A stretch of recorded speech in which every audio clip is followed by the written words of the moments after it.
decirles que el día de hoy debí haber meditado 3 horas, no nada más un ratito. Porque abrir el Congreso para mí es una gran responsabilidad. Quizá probablemente porque así era en mi época, hace 40 y tantos años que estuve aquí, no les voy a decir 40 y qué. Pero esta es mi facultad y para mí primero es un gran honor estar aquí y en segundo lugar, en aquel entonces abrir un congreso, un coloquio, etcétera, era como que muy valioso, era relevante para que o se quedan o se van, esa es, ¿no?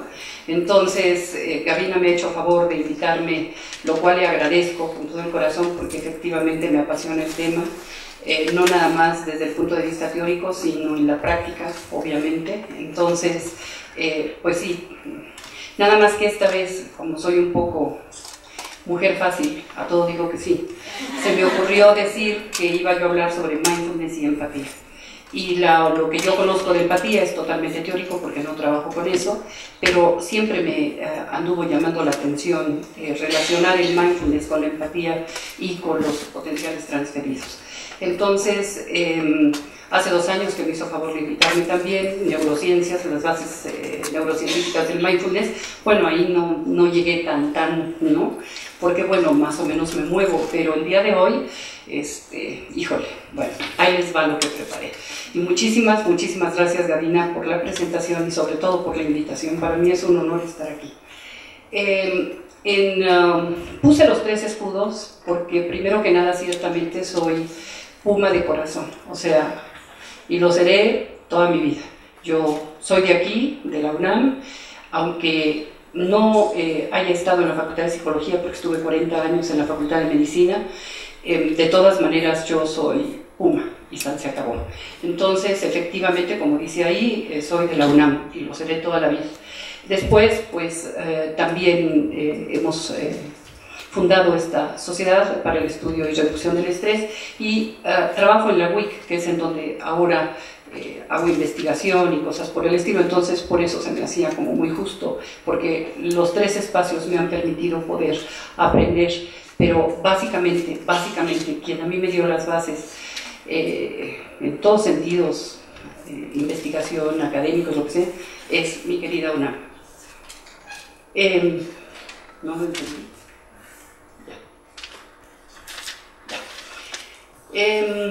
Vamos a repasar un poquito de alguna manera. Creo que aquellos que practicamos la atención o la conciencia plena, porque recordemos que, por ejemplo, Gunaratana le llama de una manera, Thich Nhat Hanh le llama de otra, Kabat-Zinn le llama de otra, etcétera, etcétera. Ahora nada más decimos mindfulness y sabemos a qué nos estamos refiriendo. Pero aquellos que de alguna manera practicamos el mindfulness o la atención o conciencia plena, compartimos algunas cosas. Entre ellas, por ejemplo, la sensación de estar más cerca de los demás cuando terminamos sesiones en grupo, sobre todo en grupo. Porque terminamos la sesión, 1 hora, lo que sea, y al abrir los ojos, al terminar la sesión de atención, sentimos esto, de alguna manera como que nos sentimos más abiertos, más plenos, más comunicados con el otro. Sentimos paz, gusto, alegría, apertura emocional, tranquilidad, eso es un hecho, y algunas veces ya cuando tenemos cierta práctica, esta sensación de ecuanimidad. También podemos escuchar más fácilmente, es decir, es para nosotros más accesible sentir al otro. Quedamos con la sensación de percibir más fácilmente muchas cosas. De hecho, dentro de la sesión misma, dentro de la práctica, por supuesto que si tenemos como objeto de atención los sonidos, bueno, descubrimos sonidos que, ay, ¿y de dónde es ese sonido?, ¿no? Pero cuando terminamos la sesión, decimos, ay, como que lo que estoy escuchando, ay, ¿de dónde viene?, ¿no? Nos quedamos incluso con esta sensación que teníamos durante la práctica. No quiere. Ay, ya. No sé, paso. Es que está muy lenta esta cosa, me tengo que esperar. A ver, ¿qué será la tercera? Hacia allá. Ah, ok, perfecto, gracias, muy bien. A ver, vamos a ver si es cierto. Pues no. Ok, perfecto. Hasta esta altura. Pues a veces. Ok. O simplemente en la práctica psicoanalítica, que de alguna manera es el campo en el que también me muevo, o en ciertos tratamientos terapéuticos, los analistas o terapeutas a veces vivimos lo que el paciente relata, y no necesariamente por imaginarlo, sino porque de alguna manera lo estamos compartiendo en el sentir. En el consultorio a veces puedo incluso ver o imaginar ciertas situaciones, hasta el estado del clima cuando el sujeto está platicando algo y está realmente en aquello, ¿no? No nada más se trata de la atención flotante de la que habla Fromm o de la que habla Freud, de la que habla Freud, atención flotante, o de la que habla Fromm, de centro a centro, sino es algo más. ¿Por qué yo estoy sintiendo exactamente aquello que está sintiendo mi paciente? A pesar de que a veces los relatos o descripciones incluso son muy tenues, sutiles o mínimos, pero se sienten, se intuyen, es decir, se comprenden. Ahora bien, señor, esto no quiere, ya. Sin confundir cómo en la cotidianidad son dos cosas. Lo que acabo de decir, estoy hablando de lo que yo siento en función de lo que está sintiendo el otro. Pero también a veces en la cotidianidad pensamos en alguien y nos llama por teléfono. O al revés, o en el teléfono y digo, sí, dime cómo estás, porque sé quién, no sé si les ha pasado, pero suele pasar, ¿no? O contestamos el teléfono sabiendo quién es, o pensamos en alguien cuando esta persona está pensando en nosotros, o está en situación difícil o muy feliz. Ayer mismo, en la tarde, yo trabajando todavía en la presentación, dándome una revisada, bla, bla, bla, de repente me vino a la cabeza una amiga. Dije, ay, pero no, estoy trabajando. Y aquí la tenía, ¿no? Entonces, pues, cogí el teléfono y le marqué, Maritza, te iba yo a llamar. Dice, es que, de verdad, ¿qué crees? Me pasó esto, bla, bla, bla, bla, bla. Lo comprobé, entonces me quedé muy contenta y por eso dejé eso. O imaginamos o recordamos a alguien y sentimos su dolor, su angustia, su mortificación. Esas son cosas cotidianas que nos pasan.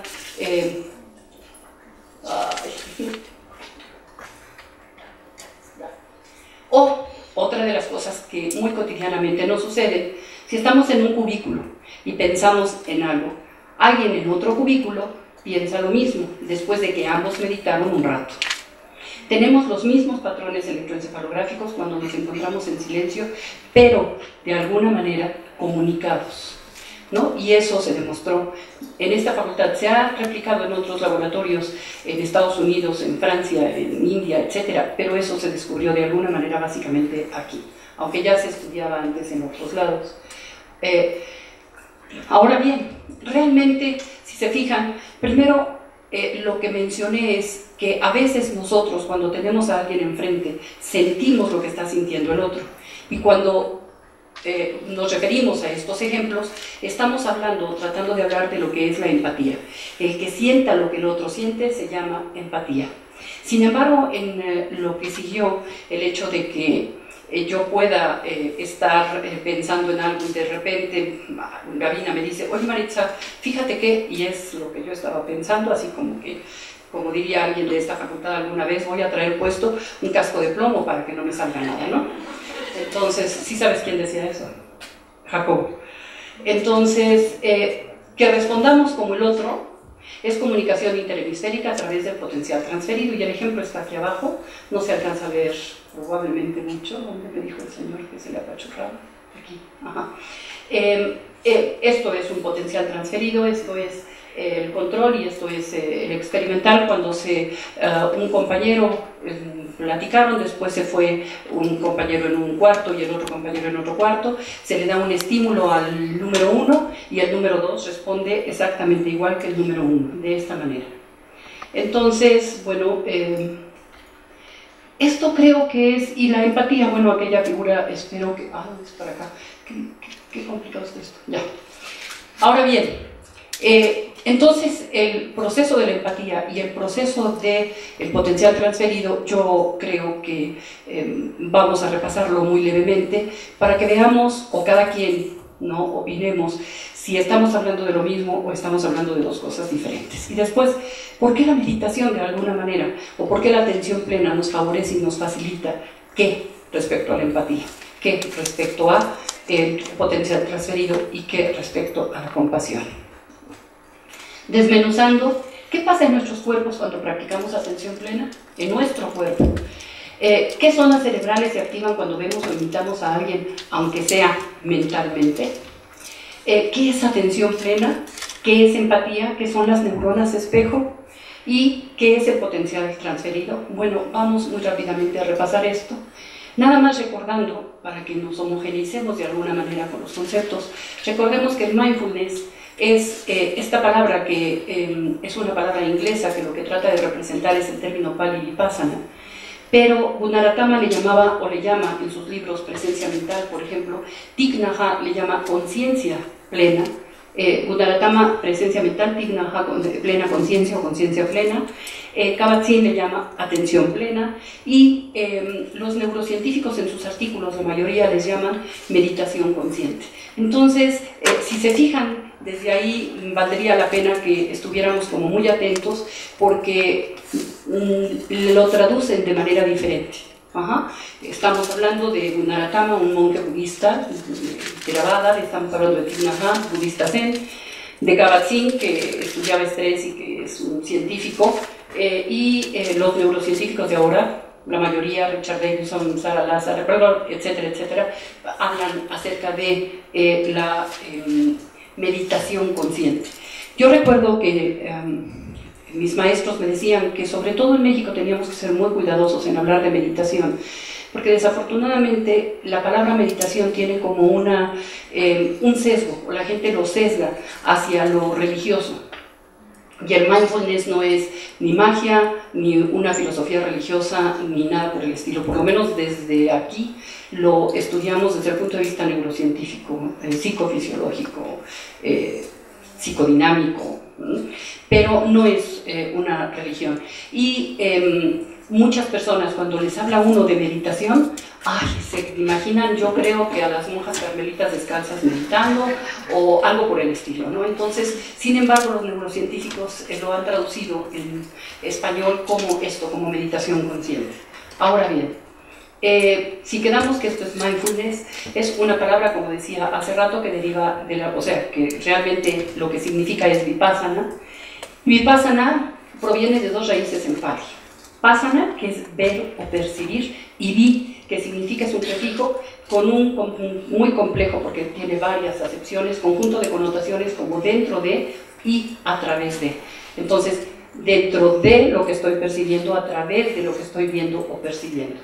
Y Vipassana Bhavana es el cultivo de la atención plena o de la mente enfocado a ver de una manera que conduce a la introspección y a un entendimiento completo de lo que se ve. En psicoanálisis somos muy dados a decir que la objetividad es ver las cosas tal y como son, es decir, ver la realidad. Decimos que una persona madura es aquella que es objetiva y una persona objetiva es aquella que ve las cosas como son.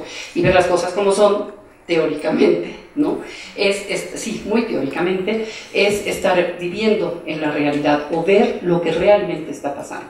Entonces, de alguna manera esto es muy interesante porque a través de la atención plena podemos aprender, no nada más a ver dentro de nosotros mismos, que en una sesión analítica nos podemos llevar mucho tiempo, sino simplemente también el hecho de entender lo que estoy viendo, ¿sí? No nada más lo veo, sino que lo entiendo. Y eso, pues, es una grandísima ventaja. Implica también el mindfulness, implica también poner atención plena en un objeto y muy importantemente, sin juicio, sin crítica. Es lo primero que hacemos cuando a una persona le estamos enseñando lo que nosotros hemos aprendido de la técnica. Sin juicio, no es bueno, malo, feo, grato, nada, simplemente lo observo tal y como es, lo percibo tal y como es. Simplemente implica una práctica y una filosofía de vida, una forma de vivir, una forma de observar, de hacer, de sentir o de ser. Y esto finalmente para mí sería pues muy importante porque alguien dijo, Fromm dijo que lo importante en la vida sería aprender a vivir en gerundio. a ser siendo, a comer comiendo, a vivir viviendo, etcétera, etcétera. Y curiosamente la filosofía budista, a través de la atención plena, pues nos refuerza esta idea. Volviendo a la misma canción, ahí había puesto, esos no son cuadritos, eran unas figuritas muy bonitas. A veces me tardo más en escoger las figuritas que en lo que pongo. Pero miren lo que es la vida, ¿no? No salía. Bueno, entonces nada más repasando, porque se me hace que es muy importante que nos quedemos con esta sensación de lo que es el mindfulness, implica poner atención en un objeto sin juicio en el momento presente. Sin juicio. En ese momento no le digo, me gustó, no me gustó, es feo, es malo, nada. Simplemente implica una práctica de observación de la realidad del objeto. Es decir, nos está enseñando de alguna manera a ser objetivos. La definición de Thich Nhat Hanh a mí me gusta mucho, viene en uno de sus libros que precisamente así se llama. La definición de Thich Nhat Hanh es el milagro para él, el mindfulness, es el milagro que nos permite ser dueños de nosotros mismos y recuperar la plenitud. Habla de recuperar la plenitud, no de obtener la plenitud, de recuperar. Quizá por eso es que me gusta tanto esta definición, porque querría decir que así es como nosotros somos, o nacemos, o estamos. Sin embargo, por muchas cosas que para qué me meto, la vamos perdiendo esa plenitud. Pero a través precisamente de la atención plena, Thich Nhat Hanh dice, recuperamos esa plenitud, espontaneidad, libertad, implica muchas cosas. Y en su libro, se los recomiendo, es precioso, El milagro del mindfulness, menciona muchas más cosas. Pero esta definición es de mis predilectas. Y ahora ya quiso, y rápido. Ahora ya quiso. La canción, ¿dónde está? Ahí está. Ok. Él dice, o hablando más bien, no Thich Nhat Hanh, sino hablando de lo que es la plena conciencia, para seguir la terminología de Thich Nhat Hanh, en el Sutra de la Atención dicen, cuando un monje está caminando o camina, sabe, estoy caminando. Cuando está sentado, sabe, estoy sentado. Cuando está tumbado, sabe, estoy tumbado. Es como les decía hace rato, si estoy comiendo, de hecho hay otra forma de decirlo, cuando como, como. Cuando duermo, duermo. Cuando hablo, hablo. Lo que sea, ¿no? Pero estoy en el aquí y en el ahora, con esa atención plena, sin imaginarme si funciona, si no funciona, si me gusta, si no me gusta, si lo percibo, siento, ¿no? De hecho, esa palabra de sentir es muy importante.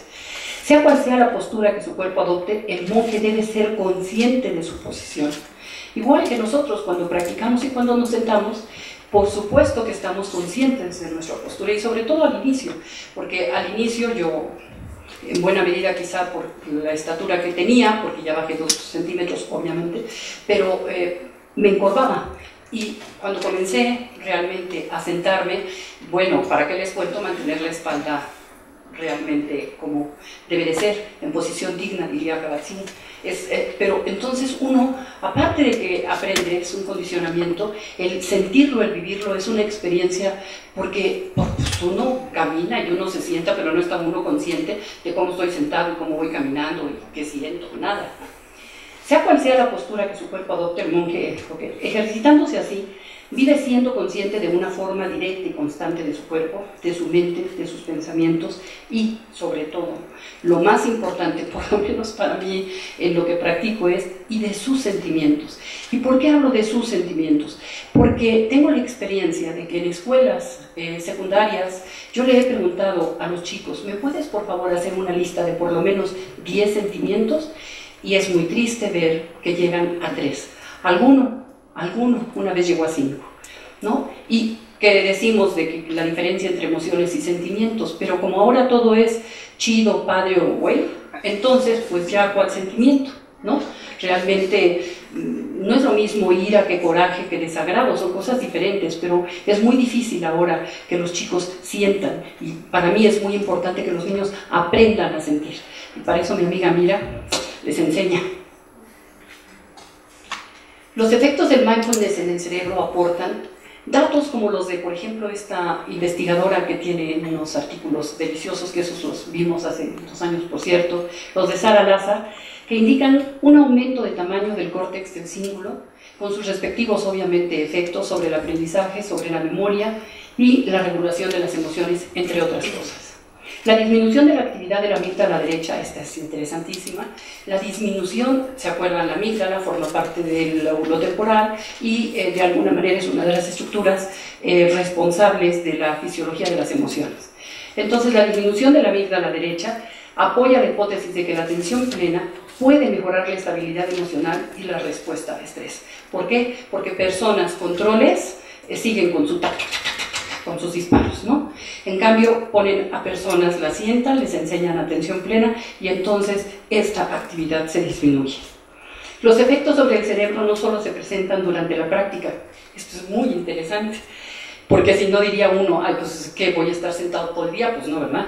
No solamente es durante la práctica, sino después de la práctica, nosotros nos quedamos con una sensación o con una actitud, con una forma de ver la vida, con una forma, con una actitud diferente. Esto es lo que es muy importante, porque obviamente que nuestro sistema nervioso pues no está nada más, ya te sentaste, ok, me comporto de tal forma, ya saliste, ya, pues entonces otra vez de otra manera. No, claro que hay plasticidad cerebral, hay aprendizaje, hay condicionamientos, etc.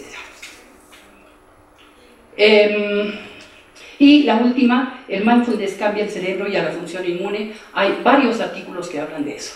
Y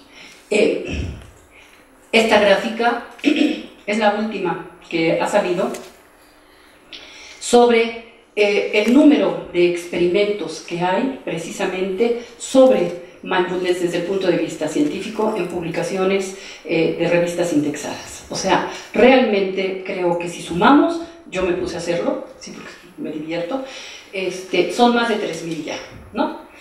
Hace 2 años eran 2.575, me acuerdo muy bien.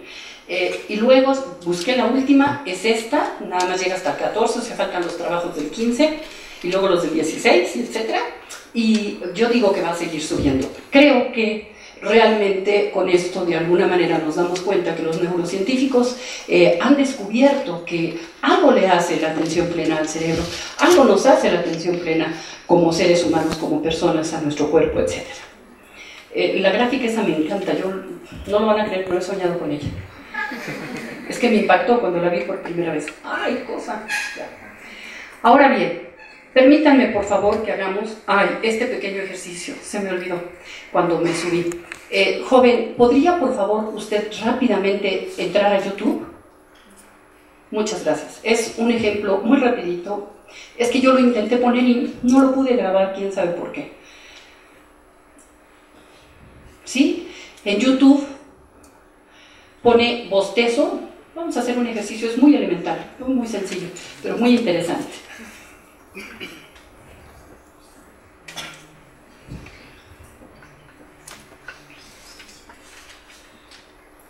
Es que no quiero dejar de que lo vean, porque a mí me maravilla este ejercicio. Nada más. Se llama Te reto a no bostezar. ¿Ya lo han visto? No digan. No digan. Si ya lo han visto, no digan. Sería trampa. Espérense tantito. Ahorita viene. Te reto. Ahí va. Paciencia. Es que, ¿a poco no estamos acostumbrados ya a que hasta en la computadora rápido todo, no? Sí, el otro día me llevé una Lenovo a un lugar al que tenía que ir para no llevarme la Vaio y me llevé la Lenovo y la bendita computadora es lenta, pero bueno, más que yo. No saben qué desesperante estaba yo, ya, apúrate.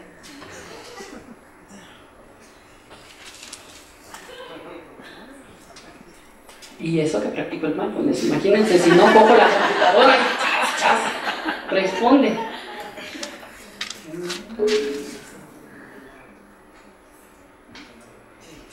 Ahí en YouTube.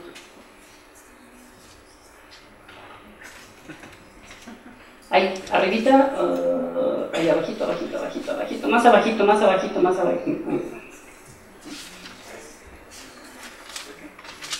donde dice ahí. No quiere, a lo mejor como estamos dentro de la UNAM están restringidas las máquinas. Ya está. Ahí está ya. Te reto a no bostezar se llama. Te reto a no bostezar. Muchas gracias. El primero, ese. Y le quita por favor el sonido, si es tan amable, porque si no entonces haríamos trampa. Si son tan amables de ver ese videíto, es muy rápido, dura 2 minutos. Gracias, joven.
Gracias, joven, con eso es suficiente.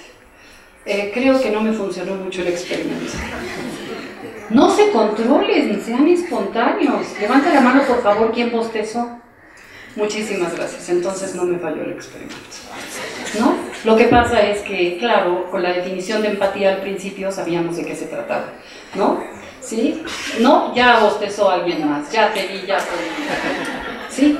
Bueno, esto era nada más para que... es un experimentito que se utiliza... Ahí está bostezando otro. Perfecto, muchas gracias. Muy bien. Bueno, simplemente esto es la empatía. Vamos a seguirle. Es un pequeño... Ya le podemos... yo le paso, ¿verdad? Ya le podemos pasar a esa y a esa. ¿Sí? Ahora bien, ¿bostezamos por empatía? Pues sí. ¿Y cuáles son las bases neurofisiológicas o psicofisiológicas de la empatía? Vamos rápidamente a tratar de verlo. Para después poder... La base psicofisiológica y sobre todo neurofisiológica de la empatía son las neuronas espejo. En 1996, Rizzolatti, Fogazzi, Galese y Fadiga, qué nombrecitos buenos, qué apellidos, reportaron en la corteza premotora de monos unas neuronas que descargaban no solo cuando el mono ejecutaba una conducta determinada, sino cuando veía que otra persona ejecutaba la conducta. Observaba a otros individuos ejecutando dichas acciones. Este experimento yo no sé si sepan, pero se descubrió al azar, así como alguien descubrió que la orina de los diabéticos había glucosa o azúcar, así que fue al azar totalmente. También esto se descubrió al azar, porque ellos trabajaban con la corteza premotora y tenían a monos con electrodos implantados y de repente está el registro de los monos ahí, constante, y no pasa nada, o bueno, lo que siempre pasaba, de acuerdo a que el mono estaba en reposo, en descanso, y entra uno de los chicos, ayudantes que trabajaban ahí en el laboratorio, y coge una manzana y comienza a comer. Y entonces las neuronas del mono, ¿no? Cuando llega Rizzolatti dice, ¿qué pasó aquí? ¿Este artefacto qué fue? No, pues comenzaron a buscar qué podía, y en eso el chico dice, pues es que fue cuando yo cogí la manzana, mordí la manzana y, a ver, ahí fue donde realmente ellos descubrieron que algo pasaba en el cerebro del mono, tan solo con el hecho de ver que el otro estuviera haciendo algo. Y ahí comenzaron las investigaciones acerca de las neuronas espejo. Ahora se sabe que existen neuronas espejo en otras zonas cerebrales de los monos y de algunas aves. En los humanos, en el área premotora, en la zona de Broca y en la corteza parietal. Aquí tenemos todas estas zonas que están marcadas de rojo, son los lugares en los que se han encontrado neuronas espejo. Oh, que la canción. Ahí va. Ya.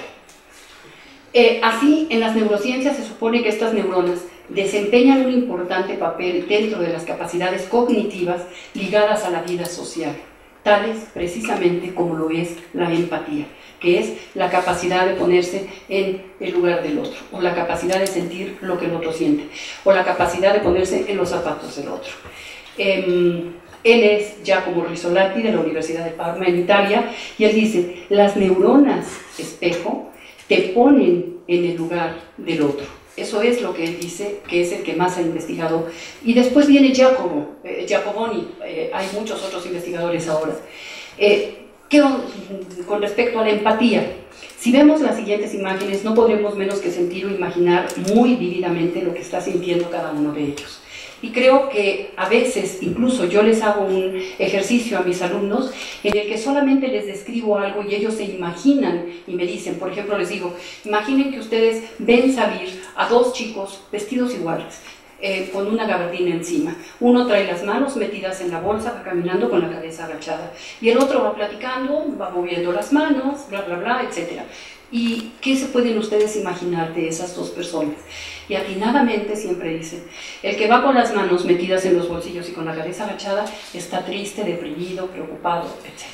El otro, a lo mejor le va platicando alguna experiencia, pero nada traumática, nada dolorosa, etc. Y nada más nos lo imaginamos. Ahora imagínense si vemos a Gandhi, pues en su actitud compasiva, amorosa, sonriente, libre, etc. La de junto, nada agradable, esa no me gusta verla, ¿no? No sé exactamente de dónde sean, pero bueno, esos casos los tenemos en nuestro país, en Siria, en muchos lugares, etc. La de abajo, pero supuestamente eso es un dolor de muela que no me la quiero ni imaginar. Qué bueno que no hay memoria para el dolor, pero sí tenemos la capacidad de recordar realmente si fue muy intenso o no. Y la de abajo, este abrazo, es una de las fotografías mías predilectas, es preciosa, ¿no? Pero ese abrazo cálido, tierno, compasivo, dulce, etcétera, etcétera. Y muy probablemente, si nos estuvieran a todos registrando nuestras neuronas espejo, probablemente estaríamos de alguna manera respondiendo en función de lo que estamos viendo. Miren, ven cómo no quiero. Ya, es lento, ya me di cuenta, no es que no quiera, es lento, es a prueba de con calma, con calma. Sentimos también compasión, generosidad, soledad o desesperación, agresión o simplemente cuando leemos vivimos lo escrito, ¿no? Arriba, la mano de alguien joven acariciando o tocando las manos de un anciano, que eso desafortunadamente prácticamente ya casi no se ve. A la derecha alguien preso, abajo a la izquierda, bueno, los gritos también golpean y de qué manera, ¿no? Y a Eduardo Galeano, que cuando yo leí, bueno, a mí me encanta Eduardo Galeano, paz descanse, claro, pero cuando leí el libro de los abrazos, por ejemplo, el primer cuento que se llama El Mundo, en donde dice que todos somos unos fueguitos, créanme que lo leí, yo sentía qué fueguito era, o sea, realmente eso es maravilloso. Los humanos también interpretamos lo que significa una escena, porque nosotros los humanos tenemos la capacidad de leer entre líneas, porque nosotros manejamos símbolos. Los monos, por ejemplo, tienen que ver el hecho tal cual es, no interpretan símbolos. Un mono no imita o no dispara sus neuronas espejo ante un mimo, pero si el mimo come cornflakes, se le disparan las neuronas espejo al mono. Por ejemplo, esto es muy interesante porque también nosotros podemos de alguna manera sentir cierta empatía y ponernos en el lugar del perro grandote, ¿no? O sea, ya se dieron cuenta, está en la cama chiquita y el chiquito está en la cama grandota, y eso pasa en realidad, yo lo sé, que pasa en realidad. A la derecha, bueno, esta es una cruz que está precisamente en Ciudad Juárez, o en Tijuana, no me acuerdo. El de abajo, este es un simbolismo precioso, el águila la tenían amarrada y logra volar, está rota sus ataduras. Y bueno, la de la derecha abajo no tengo nada que decir, es simplemente Don Quijote y Sancho Panza. Y cada una de ellas nosotros las vamos a interpretar en función de nuestra propia experiencia, de nuestra propia psicodinamia, pero la interpretamos y nuestras neuronas espejo responden a ellas. Y sentimos empatía por esa situación. Cuando vemos películas también pasa, eso es exactamente lo que sucede, que salimos de ver una película porque de alguna manera hacemos catarsis y también nos identificamos o tenemos y sentimos empatía por alguien, por ejemplo la de arriba, ¿no? O sea, bueno, yo quisiera que vieras a muchos ángeles así como él, la de la derecha, pero por supuesto que para nada, ¿no? Esa, ay, yo no sé por qué la vi, etcétera, ¿no? Ah, la de abajo de en medio es muy interesante porque me mandaron el video completo de la lapidación de una mujer y bueno, creo que no lo olvidé en no sé cuánto tiempo, y la de Milarepa, que es una película verdaderamente preciosa, o Milarepa, nunca he sabido cómo se llama. Milarepa, en español sería Milarepa. Sí, porque la R en medio, ¡ay, que te cambies! ¿Qué onda? Ahí está. Ok, entonces, las neuronas espejo nos ponen en los zapatos del otro. Punto, así de simple. Es decir, son las responsables de la empatía. Ya que, por favor, en los humanos, las neuronas espejo interpretan hasta los más insignificantes detalles musculares de los demás. Hace como 25 años había un libro que decía que la comunicación humana se basaba el 40% en la comunicación oral y el 60% en todo lo demás. Nuestra actitud, nuestros movimientos, nuestra postura, etcétera, etcétera. Los últimos trabajos en esto dicen que solamente el 19% de nuestra comunicación es oral. Lo demás es por otras cosas, ¿no? Nuestra actitud, cómo vemos nuestras facies, absolutamente lo que les describí de los dos chicos, uno con las manos metidas en el bolsillo y el otro caminando platicando. Entonces esto es verdaderamente interesante. Así nuestro cerebro es un radar andante especializado en detectar lo que les rodea. Nada más que aquí es en donde viene lo interesante también, porque claro que nuestro cerebro es un radar, pero ¿qué tanto captamos conscientemente de lo que pasa a nuestro alrededor? Muy poquitititito. Sin embargo, qué interesante es saber que cuando tenemos la posibilidad y la intención y hacemos el esfuerzo de practicar, de hacer atención plena, esto cambia y entonces nos favorece considerablemente no solamente la empatía, sino la capacidad precisamente como de limpiar o de despertar o de activar ese radar. Específicamente, no es lo mismo, en teoría, chutar una pelota que gritar "chuta ya" al ver que alguien está jugando, que escuchar cuando se ha chutado una pelota, ¿verdad? Pero en la práctica, las neuronas de espejo disparan igual ante todas estas situaciones, porque de lo que están hablando es de chutar la pelota. Ajá. Entonces, esto es muy interesante, porque de alguna manera nuestro cerebro está, amén de la experiencia que ya tenemos, amén de toda la psicodinamia, de todo el condicionamiento y de todo el aprendizaje, nuestro cerebro con lo que conecta es con el chutar la pelota. Y las neuronas espejo, cuando oyen chutar la pelota, se activan. Por lo tanto, gracias a nuestras extraordinarias neuronas espejo, que influyen en nuestra imaginación, podemos comprender los estados mentales de los demás, simulándolos en nuestro cerebro y sintiendo lo mismo. Por eso, como les decía yo al principio, obviamente que cuando estamos en una sesión o cuando estamos con un analítico, cuando estamos con un amigo, etcétera, etcétera, podemos de alguna manera entablar, si estamos atentos, entablar una comunicación diferente, entablar una comunicación empática. Favorecen la empatía, que es la base precisamente de las relaciones humanas. Esto, yo creo que en las escuelas, antes de que habláramos de matemáticas y de español y de muchas otras cosas, creo que estas son las cosas que debiéramos enseñarles a los papás y a los niños y después seguir con otras cosas interesantes. Esta es el experimento, la fotografía del experimento precisamente que les platiqué hace rato. Las neuronas espejo imitan como reflejando la acción del otro. Así, el observador está él mismo realizando la acción del observado.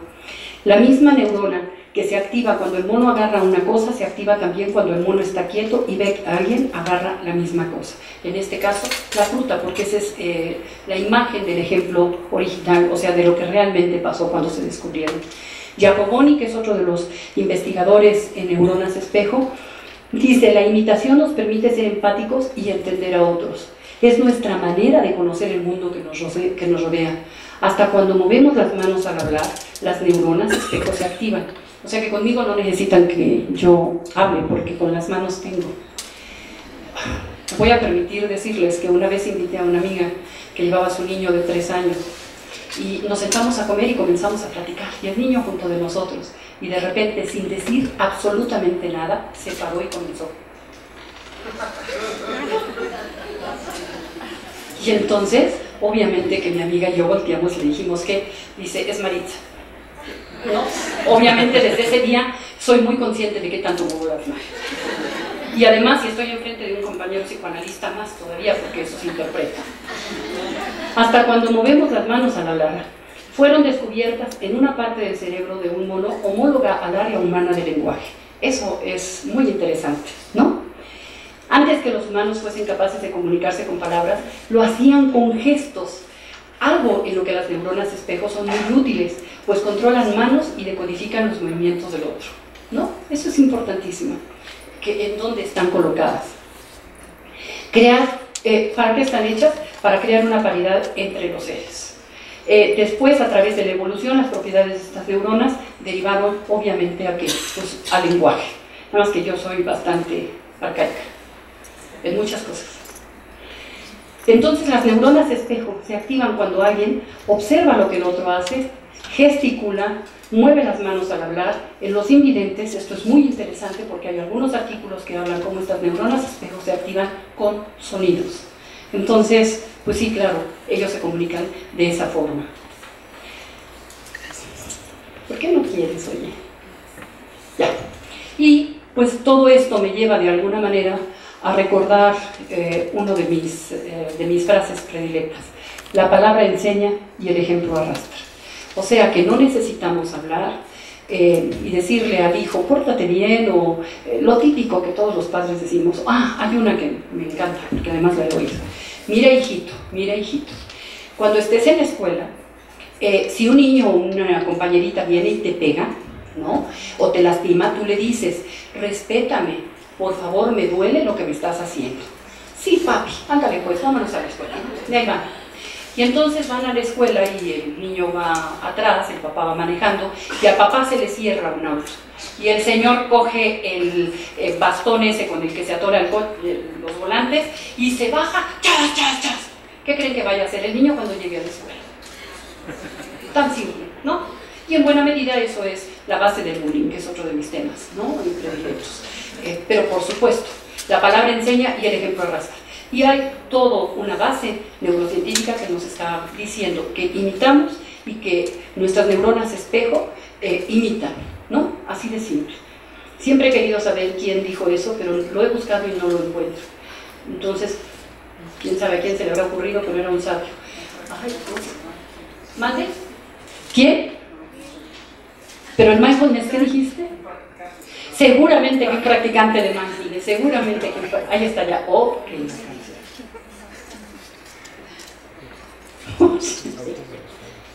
No quiere.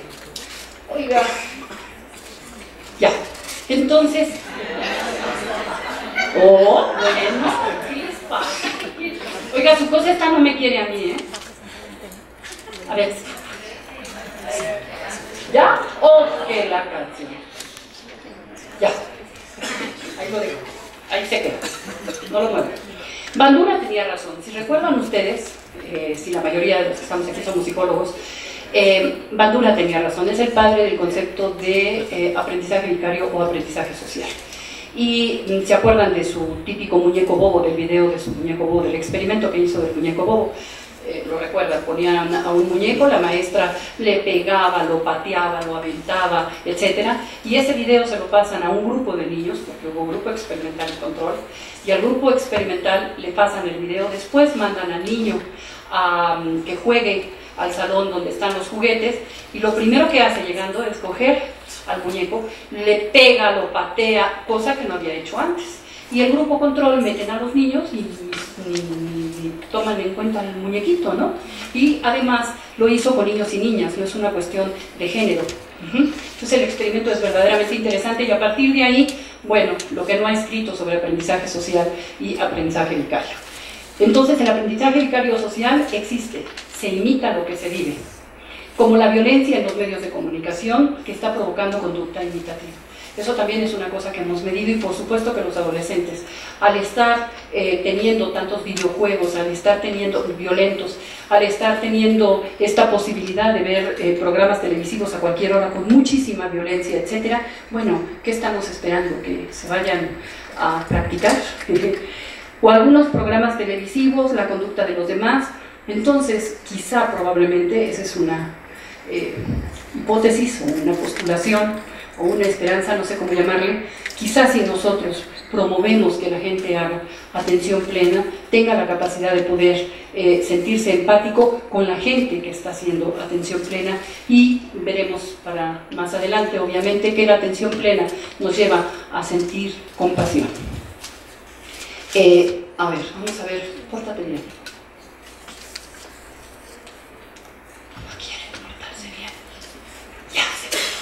Es que ya me di cuenta, es lento, ya me di cuenta. Te apachurras y se tarda en pensar y luego da, ok. Pero entonces ustedes se preguntarían, y sí, hay que ponerlo en atención plena esta cosa. Ustedes se preguntarían, ¿y dónde queda el libre albedrío si precisamente lo único que hacemos es ponernos a imitar lo demás? Pues es un concepto optimista el del libre albedrío, pero existe gracias a los mecanismos de control. Pues no imitamos todo el tiempo. Si imitáramos todo el tiempo, verdaderamente saliendo de ver una película de Criminal Minds, nos echaríamos a alguien, ¿no? ¿Sí? Hay esperanza de que exista. No somos robots que únicamente pueden hacer lo que ven. Sería peligroso realmente. En último término, todo esto significa que el libre albedrío no es completo, o no como se concibe, que hago lo que se me dé mi regalada gana y no imito y no aprendo de los demás. Lo que vemos y experimentamos determina la manera en la que nos comportamos. Eso es lo que de alguna manera apoyan los experimentos de empatía y neuronas espejo. ¿Vemos y experimentamos? Lo que vemos y experimentamos. Sí, las neuronas espejo se activan al imitar un acto, luego estas mandan el mensaje a través de la ínsula al sistema límbico, específicamente a la amígdala. ¿Se acuerdan de la vía, no? Entonces es una zona donde se integran las emociones. La amígdala es lo que decíamos hace rato, pero la ínsula, esta me encanta. ¿A poco no es buena? ¿Sí? Vean qué cosa más preciosa. El día que yo logre que mi pastor alemán negro, que es un nieto de lobo, haga eso, me doy por bien servida. Qué cosa más preciosa. Bueno, nada más era para que no... Ya te apachurré. ¿No quieres? A ver, otra vez. Ya. ¿Cuál es la función de la ínsula? Nada más por recordar. La ínsula anterior interviene en la conciencia introspectiva. Miren qué interesante, ¿no? De los estados del cuerpo. Como yo me pregunto, como cuando practicamos precisamente atención plena, seguramente, porque además hay algunos artículos por ahí, específicamente de Sara Lazar, que toca a la ínsula y que habla de la ínsula. La ínsula posterior conecta recíprocamente con la corteza somatosensorial. También desempeña un papel importante en la percepción consciente de señales introspectivas que se producen durante el transcurso de un estado emocional, por lo que constituye un sustrato neurobiológico para la experiencia de los sentimientos y que contribuyen a orientar la conducta de acuerdo a las necesidades corporales, informando las mismas a la corteza singular, órbito frontal y prefrontal biliar.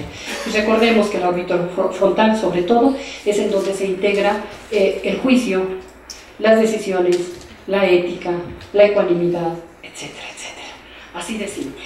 Bueno, entonces, como que vamos ya, espero, relacionando, sentarme, neuronas en espejo, imitar ciertas estructuras que favorecen la introspección, que es precisamente lo que logro a través de la atención plena, ¿no? Para así entonces, la actividad en este sistema está correlacionada con la cantidad de empatía. Hay estudios que demuestran que los niños que imitan o observan las expresiones faciales presentan actividad en estas áreas, por supuesto, y cuando más activas son dichas regiones, más empatía tienen los niños. Digo, está demostrado, no estamos platicándolo. Por tanto, existe un vínculo muy estrecho entre la actividad en estas regiones cerebrales y la tendencia a tener empatía. A ver, despacito, fuerte. Ah, ya salió, ahora sí, rápido. Básicamente, funciona del siguiente modo. Yo te veo sonreír y mis neuronas espejo lo simulan. Crean una especie de imitación interna en mi cerebro de la sonrisa en tu rostro y luego envían estas señales al sistema límbico y siento lo que tú sientes. Así de simple, ¿no? Es que de veras es maravilloso esto. Bueno, el cerebro sigue siendo un misterio y espero que pasen muchos años y lo siga siendo, porque si no, ¿qué haríamos? Y esto que acabamos de decir, el modelo es de alguna manera el modelo neurobiológico de la empatía, el cual sugiere que de alguna manera, de alguna forma o manera u otra, estamos conectados unos con otros. Esto es la base de la empatía. Y aquí me estoy lanzando mucho a decir que es el modelo neurobiológico que demuestra que estamos conectados unos a otros, porque además, cosita,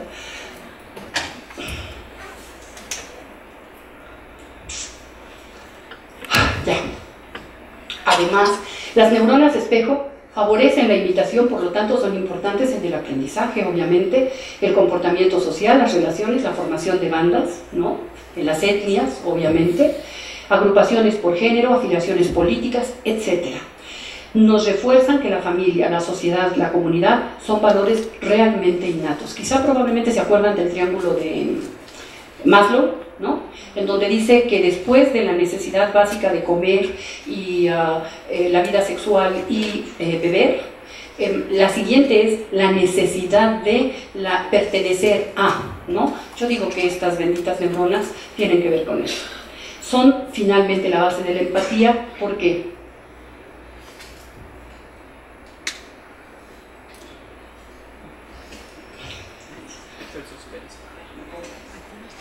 Pues creo que ya se saltó una, ¿eh?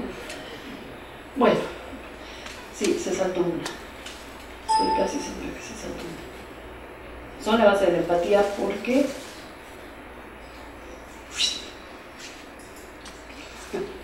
Oigan, consíganse otro, ¿eh? No, por eso. Ahí está, creo. Ya no sé, pero yo creo que sí va a estar medio difícil que todos estén, está medio complicado. Por lo tanto, no solo, con base en todo esto que hemos platicado, de los primeros ejemplos que pusimos, no solo en psicoanálisis las neuronas espejo son la base neurofisiológica de la empatía, también, por ejemplo, en los periodistas que seleccionan fotos para el periódico. Yo conozco a alguien que es la encargada de un periódico, de una institución, en el que ella selecciona qué fotografía es la que se va a poner en la nota. Y cuando hay cosas terribles como cuestiones de terroristas o cosas por el estilo, ella tiene que revisa a veces al día 1000 y pico a 2000 fotografías diarias. Ya se pueden ustedes imaginar cómo sale. Médicos, fisioterapeutas, odontólogos, actores, cineastas, es decir, absolutamente todos experimentamos esto. Distingamos ahora, nada más rápidamente, lo que es simpatía, empatía y antipatía.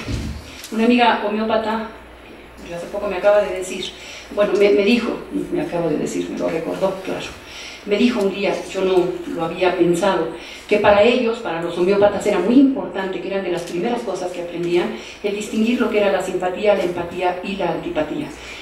La simpatía consiste, por una parte, en el hecho de compartir los sentimientos del otro, de experimentar con él o ellas penas y alegrías, y por otra, la inclinación, la atracción hacia el otro. La empatía es la facultad de ponerse en el lugar del otro, y la antipatía, ya se sabe, es todo lo contrario a la simpatía. Y entonces ella me dijo, es que nosotros, al trabajar con personas, no tenemos que ser ni simpáticos ni antipáticos, simplemente empáticos. y creo que tenía toda la razón. Una monja budista, que es Martine Bachelor, que colgó los hábitos y después se casó con Stephen Bachelor, escribió un libro. Es maravilloso su libro, lo deberían de conseguir porque es verdaderamente precioso. Se llama Meditar para vivir. Y otra monja budista, Pema Chodron, dice: meditar es sentir. Es decir, poner atención plena, practicar mindfulness, es aprender a sentir. Y entonces, bueno, si de alguna manera la empatía, al estar imitando esto que está haciendo el otro, me permite ponerme en los zapatos del otro y al mismo tiempo hago atención plena, pues como que la relación es bastante clara. Así, una comunicación empática implica sentir gracias a las neuronas espejo con objetividad, racionalidad, libertad, sin prejuicio, sin antipatía ni simpatía, simplemente sintiendo al otro, punto. Y de ahí nos vamos. No, mi pen ya se fue para atrás.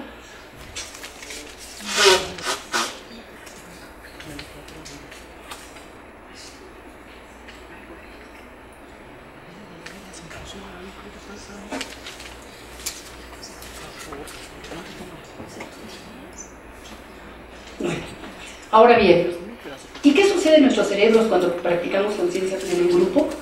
Se activan en los participantes zonas cerebrales en función de la paz, la ecuanimidad, la tranquilidad, la mente estable, la felicidad, que es lo que logramos precisamente cuando hacemos atención plena. ¿Hay comunicación mientras se practica? Pues se ha registrado en esta facultad, por cierto, y una de las personas participantes en ese grupo está aquí, la doctora Mira Valle, precisamente lo que es el potencial transferido. Se le ha denominado potencial transferido a un potencial cerebral registrado en un sujeto no estimulado, similar y sincrónico a un potencial provocado inducido en su compañero con el cual previamente ha interactuado. Se puede decir que el potencial transferido es un potencial provocado por la activación de un cerebro distante. Tú y yo nos echamos unas buenas, ¿verdad? Bueno. El potencial transferido tiene la característica de presentarse únicamente cuando se estableció comunicación directa entre los sujetos, comunicación empática, no verbal, o a través de la comunicación empática, no verbal o de la meditación, es decir, de la atención plena. Esto lo dijo y está publicado en esa referencia bibliográfica Greenberg, Jacobo, de la Flor Sánchez, Guevara y Pérez. Ahora bien, el primer reporte en la literatura de la aparición del potencial transferido fue publicado por el Dr. Greenberg, por Jacobo, en 1987. Al encontrar un potencial cerebral en un sujeto no estimulado cuando su compañero fue estimulado con destellos luminosos, induciendo en él un potencial provocado. En el 88 también él y de la Flor encontraron que pares de sujetos, después de un periodo de interacción en una cámara de Faraday electromagnéticamente aislada, eran separados a dos cámaras aisladas también, y aún así la actividad electroencefalográfica del cerebro de ambos respondieron de manera similar. Esto yo lo viví y se los voy a platicar. Lea Valle y Amira han reportado, hay varios reportes, nada más tomé estos, en el 93 y 94, que la distancia que separa al par de sujetos que previamente interactuaron no es una variable, porque los separaban desde 3 hasta 14.5 metros y de todas maneras la respuesta del potencial transferido se seguía dando. Se concluyó que la estimulación a un sujeto produciendo en él un potencial provocado induce en su pareja un potencial provocado independientemente de la distancia que medie entre ellos. No hay evidencias de potencial transferido en los registros control. Esto también está publicado. Oh, qué la canción. Ya se mejoró. ¿No? ¡Ay! Esta es la prueba de atención plena. A ver, cosas, si yo te dije. Bien. El potencial transferido aparece únicamente cuando se realizó una previa comunicación directa entre los sujetos. La metodología de 20 minutos de interacción entre sujetos, en donde se hace énfasis de la necesidad de sentirse mutuamente, tiene como objetivo desarrollar una sensación de conectividad. El último estudio realizado por la autora muestra la morfología del potencial transferido y su localización topográfica, y por primera vez se reporta en la literatura la posibilidad de una actividad electroencefalográfica transferida, es decir, una sincronización o desincronización del cerebro de otro sujeto estando a distancia. Se comprobó que el éxito de obtener un potencial transferido depende del éxito en la comunicación directa o en la meditación del par de sujetos. Me quedan 3 minutos, Dios mío. Sin embargo, soy testiga de una experiencia en la que ya no se las platico tal cual, pero créanme que estaban 2 sujetos que se acababan de conocer, de hecho yo los presenté, se meten a la cámara, comienzan a meditar y después comienzan a comunicarse sin decir una sola palabra, al grado tal que había un hoyito por el que pasaba del cuarto aislado electromagnéticamente, había un hoyo por el que pasaba un cable, porque había osciloscopios afuera y osciloscopios adentro. Por eso es que yo veía en el osciloscopio de afuera, veía los cambios. Y yo dije, estos 2 están platicando. Y me asomaban, ¿no? Me asomé para verlos. Estaban calladitos con sus ojitos cerrados y yo viendo en el registro acá afuera, etcétera, etcétera, ¿no? O sea que suena como magia, pero yo lo viví. Ahora bien, ya me quedan 3 minutos, qué horror. Rememorando las investigaciones sobre comunicación directa entre cerebros, pueden ser clasificadas en función de cambios fisiológicos en la salud, en la actividad cerebral. Ya no me va a dar tiempo de platicárselos todos, pero hay cambios fisiológicos en presión arterial, en frecuencia cardíaca, en respuestas neurovegetativas, los cambios en la salud, pues, obviamente hay monjas tibetanas, perdón, hay monjas franciscanas, hay chamanes mexicanos y hay algunos budistas que se han puesto a meditar y mejora la salud de ciertas personas a lo lejos. El experimento que se hizo en Chicago también fue muy interesante. Pero es que esta cosa, me tienes que quitar el tiempo que me he tardado. Ay, haberme lo dicho. Gracias, amiga. La que sigue, por favor. Método antiguo. Muy bien, la que sigue también, esto también está más que demostrado. Entonces, estamos entrelazados, pero también somos el tejido, ¿no? Acuérdate de lo que dijiste, Jacobo. Acuérdate de lo que dijiste. Jacobo también está dentro de nosotros. Nadie nos puede quitar lo que nos dejó, ni siquiera su ausencia. Eso lo dijo David Greenberg a esta Atié. La que sigue.